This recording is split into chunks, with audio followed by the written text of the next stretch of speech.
अस्सलामुअलैकुम स्टूडेंट्स।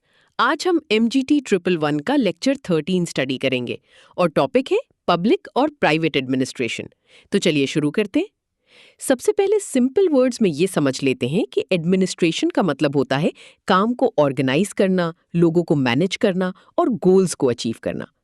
इसीलिए public administration और प्राइवेट एडमिनिस्ट्रेशन कभी-कभी एक जैसे लगते हैं क्योंकि दोनों में मैनेजमेंट होता है, लेकिन इन दोनों का बेसिक पर्पस एक जैसा नहीं होता। पब्लिक ऑर्गेनाइजेशंस का काम पब्लिक सर्विस आइडियल्स से गाइड होता है, मतलब उनका फोकस ज्यादातर लोगों की भलाई, सर्विस और पब्लिक इंटरेस्ट पर होता है। प्राइवेट सेक्टर में अक्सर फोकस बिजनेस, कस्टमर और प्रॉफिट पर होता है। सोचो, एक कार कंपनी उन लोगों के लिए कार्स बनाती है जो कार खरीद सकते हैं, लेकिन गवर्नमेंट रोड बनाती है और उस रोड को बाइसिकल वाला भी यूज करता है, मोटर बाइक वाला भी और एनिमल कार्ट वाला भी। यहीं से हमें समझ आता है कि गवर्नमेंट का स्कोप ज्यादा ब्रॉड होता है। आज के लेक्चर में हम उन मेजर डिफरेंसेस को समझेंगे जो पब्लिक और प्राइवेट सेक्टर को अलग बनाते हैं। नोट्स के मुताबिक इनमें constitution, public interest, ambiguity, pluralistic decision making, visibility, market और एफिशिएंसी का इशू शामिल है। एंड में हम ये भी समझेंगे कि दोनों सेक्टर्स में मैनेजमेंट का एलिमेंट कॉमन होता है, इसीलिए कभी-कभी ये सिमिलर भी लगते हैं। अब सबसे पहला डिफरेंस है कॉन्स्टिट्यूशन। पब्लिक एडमिनिस्ट्रेशन एक कॉन्स्टिट्यूशनल एनवायरनमेंट में काम करती है। पाकिस्तान में फेडरल कॉन्स्टिट्यूशन ये बताता है कि लॉ कौन बनाएगा, कौन इम्प्लीमेंट करेगा और स्टेट के डिफरेंट ब्रांचेस का रोल क्या होगा। सिंपल सी बात है, लेजिस्लेचर लॉज बनाती है और पब्लिक एडमिनिस्ट्रेशन या एग्जीक्यूटिव उन लॉज को इम्प्लीमेंट करती है। यानी गवर्नमेंट डिपार्टमेंट्स अपनी मर्जी से नहीं चल सकते, उनके ऊपर कॉन्स्टिट्यूशनल और लीगल फ्रेमवर्क होता है। प्राइवेट सेक्टर में ऐसा कॉन्स्टिट्यूशन वाला सेटअप नहीं होता। हाँ, लीगल बाइंडिंग जरूर होती है, लेकिन उसकी नेचर डिफरेंट होती है।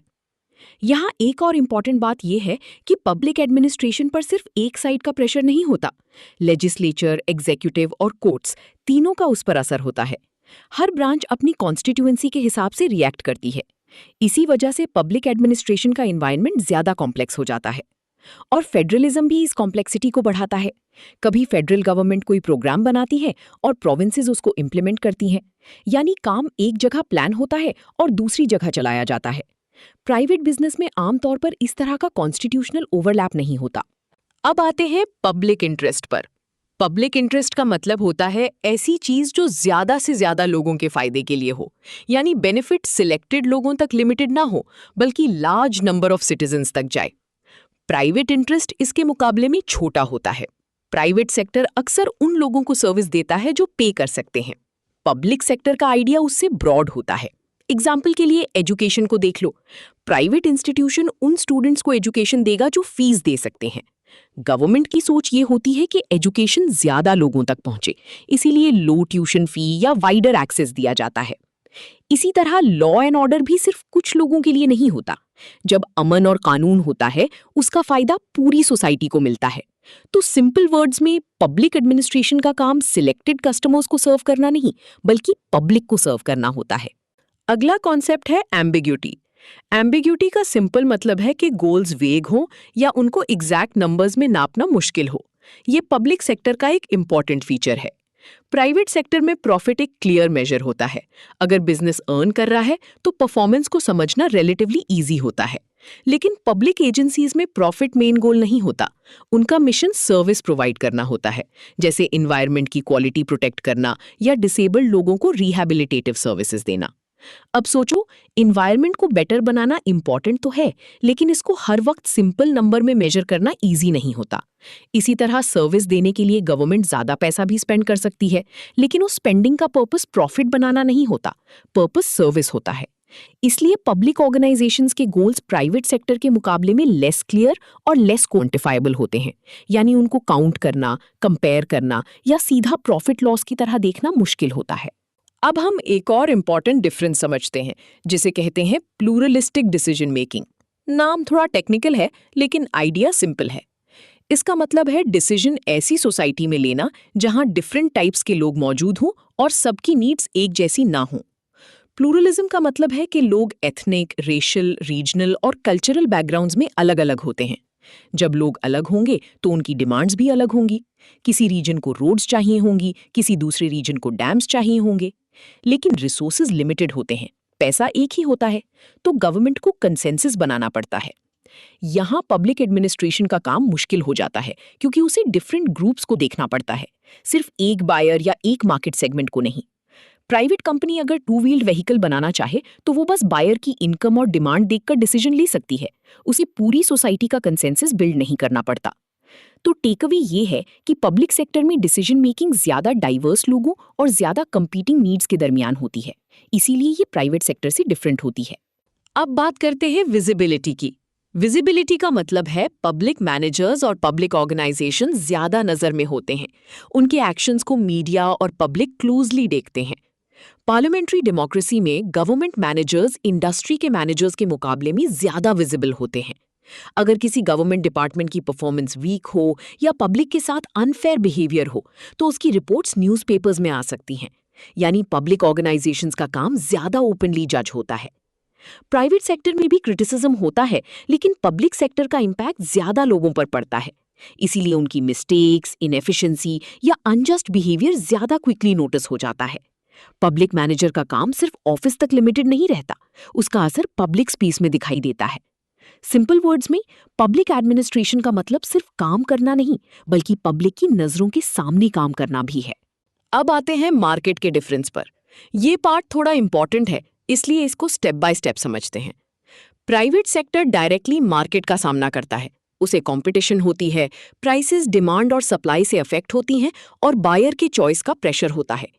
पब्लिक सेक्टर का सीन इससे डिफरेंट होता है। पहली बात, पब्लिक एजेंसीज को आमतौर पर प्राइवेट फर्म्स जैसी डायरेक्ट कंपटीशन फेस नहीं होती। दूसरी बात, गवर्नमेंट सर्विसेज की प्राइस मार्केट प्रिंसिपल से फिक्स नहीं होती। प्राइवेट सेक्टर में अगर सप्लाई कम हो और डिमांड ज्यादा हो तो प्राइस बढ़ जाती है। गवर्नमेंट सर्विसेज में प्राइस या स्पेंडिंग ज्यादातर बजटरी एलोकेशन के थ्रू डिसाइड होती है। तीसरी बात, क्योंकि मार्केट फोर्सेस पब्लिक ऑपरेशन से दूर होती हैं, गवर्नमेंट एक्सपेंडिचर का साइज बहुत बड़ा हो सकता है। इसका असर पब्लिक फाइनेंशियल मैनेजमेंट पर पड़ता है, यानी पैसा प्लान करना और कंट्रोल करना और भी इंपॉर्टेंट हो जाता है। अब इस ग्रुप का एक इंपॉर्टेंट कॉन्सेप्ट है पब्लिक गुड्स। पब्लिक गुड्स ऐसी चीजें होती हैं जैसे डिफेंस, रोड्स और स्ट्रीट लाइट्स। इनकी खास बात यह है कि लोगों को इनसे इजीली एक्सक्लूड नहीं किया जा सकता और एक पर्सन के यूज करने से दूसरे के लिए वो फौरन खत्म नहीं होती। रोड का एग्जाम्पल बहुत सिंपल है। एक रोड पर बहुत लोग चलते हैं, लेकिन रोड का फायदा सिर्फ एक इंसान तक लिमिटेड नहीं होता। तो मार्केट के एंगल से पब्लिक एडमिनिस्ट्रेशन का रोल प्राइवेट सेक्टर से काफी अलग होता है, क्योंकि गवर्नमेंट का काम सिर्फ सेल करना नहीं, बल्कि पब्लिक गुड्स और पब्लिक सर्विस प्रोवाइड करना भी होता है।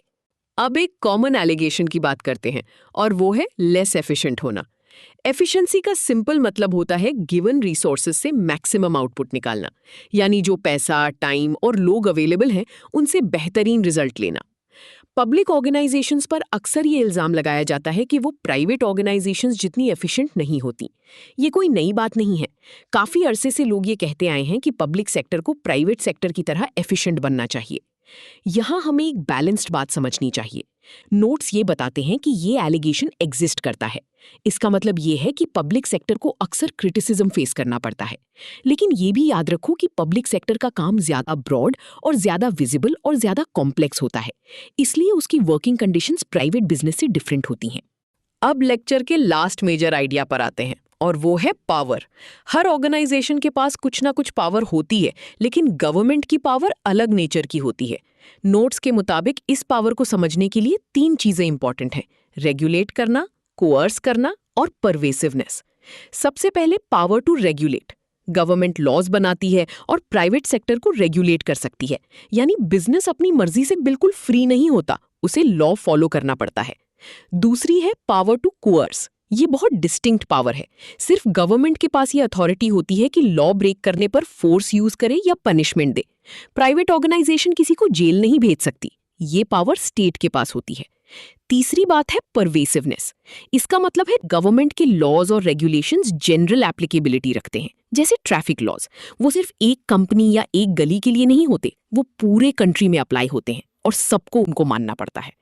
तो सिंपल वर्ड्स में पब्लिक एडमिनिस्ट्रेशन सिर्फ सर्विस नहीं चलाती, बल्कि उसके पीछे स्टेट की लीगल और कोअर्सिव पावर भी होती है। ये चीज उसे प्राइवेट एडमिनिस्ट्रेशन से और ज्यादा डिफरेंट बनाती है। अब पूरी लेक्चर को एक सिंपल फ्रेम में बांधते हैं। पब्लिक और प्राइवेट एडमिनिस्ट्रेशन दोनों में मैनेजमेंट होता है, इसीलिए दोनों कुछ हद तक सिमिलर लगते हैं। दोनों को काम ऑर्गेनाइज करना होता है। लेकिन पब्लिक एडमिनिस्ट्रेशन का main focus public service, wider citizens, law और पब्लिक इंटरेस्ट होता है। प्राइवेट एडमिनिस्ट्रेशन का फोकस ज्यादा बिजनेस, कस्टमर और प्रॉफिट साइड पर होता है। आज हमने देखा कि पब्लिक सेक्टर कॉन्स्टिट्यूशन के अंदर काम करता है, पब्लिक इंटरेस्ट को सर्व करता है, उसके गोल्स कभी-कभी वेग होते हैं, उसे डिफरेंट ग्रुप्स को साथ लेकर चलना पड़ता है, उसका काम ज्यादा विजिबल होता है, वो मार्केट की डायरेक्ट कंपटीशन जैसी सिचुएशन में नहीं होता, उस पर एफिशिएंसी का इल्जाम लगता रहता है और उसके पास गवर्नमेंट वाली स्पेशल पावर होती है। यही इस लेक्चर का कोर मैसेज है। दोनों सेक्टर्स में मैनेजमेंट होता है, लेकिन उनका कॉन्टेक्स्ट, पर्पस और रिस्पॉन्सिबिलिटी सेम नहीं होती। इसी डिफरेंस को समझना पब्लिक एडमिनिस्ट्रेशन को समझने के लिए बहुत जरूरी है। इतना ही